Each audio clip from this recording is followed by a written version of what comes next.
So, I speak in public all the time, and I don't get nervous, but I'm nervous tonight.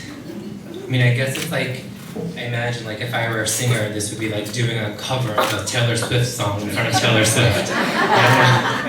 So Miraver was very polite, very kind in asking me to read, and asked me which poem I would read. And I thought, oh gosh, like, how do I pick? But I knew which one. I mean, I've always had a favorite, kind of like a parent, right? You know who your favorite is. Like, I knew which was my favorite, but I was just too nervous to kind of commit to it and say, like, I will get up and read in front of Therese. So she emailed me again. I was like, okay, I better answer. And then actually, but I read her email and she says, we suggest this poem, which is the one I would have picked. And I was like, great, that's the one I would have picked. So why did I pick this one? So I heard Therese tell the story of this poem at an Aperture Gala, and so she wasn't lying. I would go to the Aperture Galas just to hear Therese speak.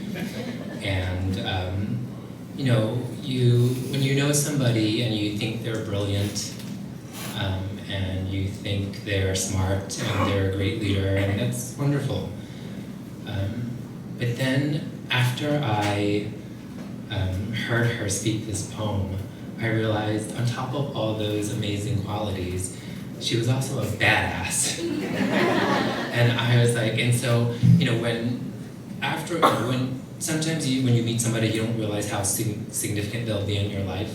So you actually don't remember the first time you met that person. So I actually can't remember the first time I met Therese, but I remember the first time I fell in love with her was when she read this poem, which is why I selected it. Therese, you have been a secret mentor of mine for so long. She's been so kind to say that I've been a partner. That's a very kind word, but much of the leader I am today is because of you. Watching you, being in your presence, learning from you, asking you for advice. Those dinners where you thought they were friendly dinners, that was me picking your brain. But she was so kind and humble to not even realize it. And the wisdom that you've shared with me over the years, I treasure, and you see reflected in my work every day, so thank you. Okay, so I'm going to do my best. So this poem is called The Alphabet, Not for Prime Time, by Therese Rodriguez. This is my favorite. When I first came to the United States, I thought that it would be less of a drain on my family resources if I found a job while still trying to figure out what higher studies to pursue. My cousin Primitivo Carlos was working as an accountant at Native Textiles on Fifth Avenue in the mid-20s in Manhattan. The company imported expensive fabrics woven in Ireland, England, and Germany. Its clients were manufacturers of well-known men's suit brands like Hart Schaffner, Marx, Hickey Freeman, Yves Saint Laurent.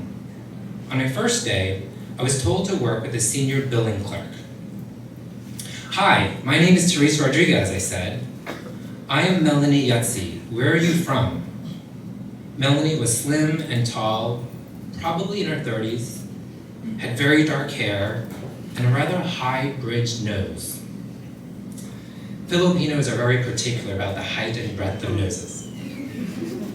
We come from the Malay race. We have flat and wide noses. Through centuries of colonial rule, Spanish, then Hollywood, we have come to define beauty according to our colonizers. Fair skin with high-browed noses, high-bridged noses. As children growing up, our noses would be pinched constantly in the hope that the bridge would be sharper. The Philippines, I answered. How about you, I asked. I am a Jew, she replied. Being Catholic, I was raised on stories that Jesus Christ was killed by the Jews. I did not know how to react to this real-life biblical persona before me. Awkwardly, I said, this is the first time I've ever met a Jew. However, this is so funny. However, bred in the teachings of the Second Vatican Ecumenical Council, I thought it better not to associate Melanie with the Pharisees. I worked well with Melanie. After being proficient in computing discounts, sales taxes, and sending off invoices, I was ready to be trained for the next process. I was introduced to Anne Shore. Anne was fair-skinned, sharp, tiny eyes, her blonde hair severely coiffed. She was in her late 50s. She wore printed polyester dresses and walked about like a teacher. Frank Franco, our Ecuadorian supervisor, called her in and asked her to teach me the office filing system. Friendly enough, she escorted me toward the bank of filing cabinets, pen in hand. She set down a yellow pad on a counter. First thing you have to learn, as she writes down on the paper, A, B, C, the alphabet. I was stunned.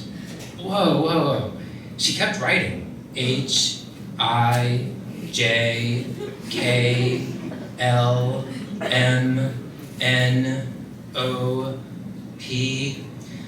Finally, I found my voice. Anne, I protested, I have 2 college degrees.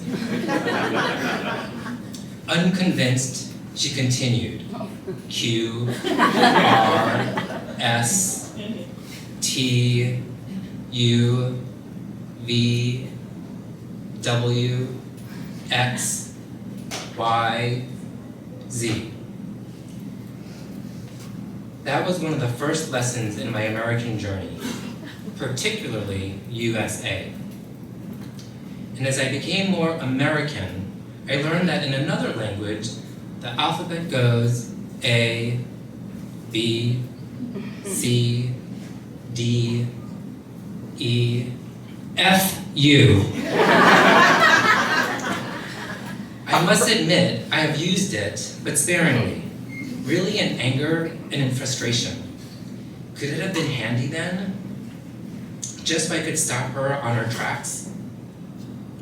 Therese to her was equal to the color of my skin and the accent in my voice. It could have had some effect, but I still get embarrassed when I use it. Where I grew up, it would have been met with stern consternation. Sorry, Ma. I know. I have to go to confession. Thank you.